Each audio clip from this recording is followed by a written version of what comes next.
Kalian pernah dengar nggak soal sebuah video game super aneh dari tahun 1999? Game ini tuh tadinya gagal total, dilupain gitu aja. Tapi entah gimana, sekarang malah jadi legenda di internet. Nah, ini dia ceritanya. Kisah tentang gimana maskot soda paling nyeleneh di dunia ini bisa dapat kehidupan kedua di dunia online. Nah, ini nih pertanyaan yang jadi inti dari salah satu game paling absurd yang pernah ada. Jawabannya, ya, kalian bakal dapat Pepsi Man, seorang pahlawan yang benar-benar deh kerjaannya cuma lari tanpa henti buat nyelamatin dunia dari kehausan. Oke, pertama-tama siapa sih sebenarnya pahlawan kita ini? Misinya Pepsi Man itu ya ampun, sederhana banget, tapi seolah-olah penting banget gitu. Nyelamatin orang-orang yang dehidrasi dengan ngasih mereka sekaleng Pepsi. Udah, itu aja, sesimpel dan seaneh itu. Dan pastinya dong, dia punya asal-usul yang luar biasa. Dia bukan pahlawan sembarangan loh. Menurut cerita fiksinya nih, dia itu seorang ilmuwan yang berubah wujud setelah bersentuhan dengan Pepsi Suci. Ya, kalian nggak salah dengar. Dari sini aja udah kebayang kan betapa unik dan kocaknya dunia game ini. Jadi, gimana ceritanya game aneh kayak gini bisa muncul? Ternyata semuanya itu berawal dari alat promosi murah meriah buat Pepsi di Jepang. Waktu itu nggak ada satu orang pun yang nyangka game ini bakal jadi sesuatu yang lebih besar dari itu. Gamenya sendiri dikembangin sama Kit dan dirilis khusus buat pasar Jepang aja. Tapi ada yang aneh banget di sini. Gamenya itu full bahasa Inggris, cuma dikasih subtitle Jepang. Aneh kan? Sebuah pilihan yang bikin bingung, mengingat game ini nggak pernah dirilis resmi di luar Jepang. Nah, karena budgetnya pas-pasan banget, tim pengembangnya harus pinter-pinter puter otak. Solusinya? Cutscene-nya itu cuma video live action, isinya seorang pria Amerika, namanya Mike Butters, yang lagi duduk-duduk, minum Pepsi, sama makan keripik, benar-benar murah buat diproduksikan.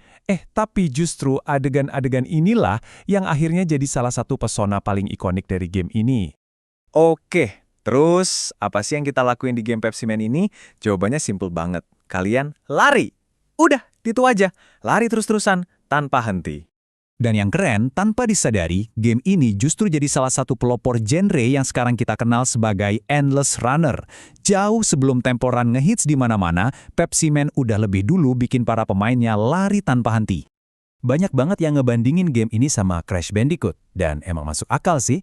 Keduanya sama-sama pakai perspektif 3D dan kita harus ngindarin rintangan.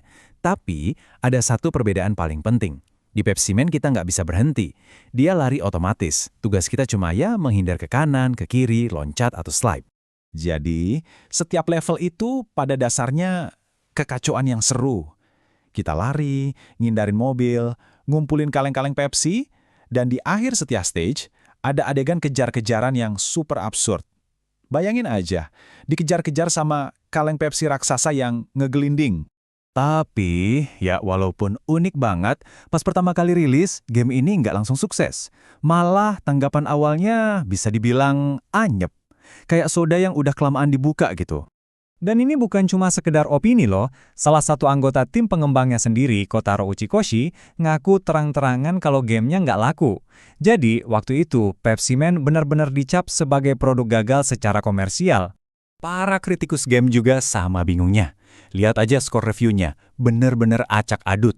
Ada yang ngasih nilai nyaris sempurna kayak 90 dari 100, tapi ada juga yang ngasih nilai anjlok cuma 2 dari 10. Ini nunjukin kalau di tahun 1999, gak ada yang ngerti harus nilai game kayak gini gimana.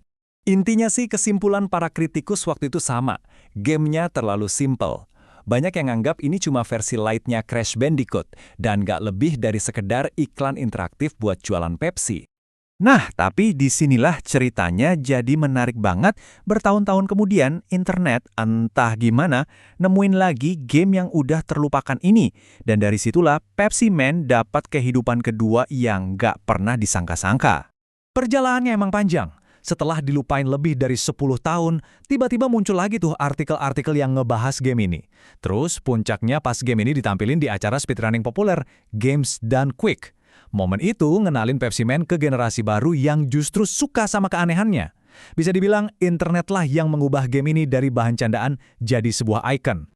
Dan sekarang, warisan game ini jadi jauh lebih jelas. Game yang dulu dianggap cuma jiplakan simple, sekarang diakui sebagai salah satu nenek moyang dari genre Endless Runner yang populer banget di game-game mobile. Ini bukti kalau game ini ternyata jauh lebih berpengaruh dari yang orang kira waktu itu. Bahkan sampai ada pengakuan resmi loh. Di tahun 2015, majalah Retro Gamer naruh game ini di peringkat 18 dalam daftar game PlayStation terbaik yang belum pernah kalian mainkan. Bayangin, dari produk gagal jadi permata tersembunyi yang diakui. Bener-bener perjalanan yang luar biasa. Kisah Pepsi Man ini ngajarin kita sesuatu ya. Kadang game yang paling kita ingat itu bukan yang paling sempurna, tapi justru yang punya pesona unik dan berani tampil aneh. Nah, ini jadi bikin penasaran juga. Kira-kira game jelek favorit kalian apa nih? Game yang mungkin nggak bagus-bagus amat, tapi punya tempat spesial di hati kalian.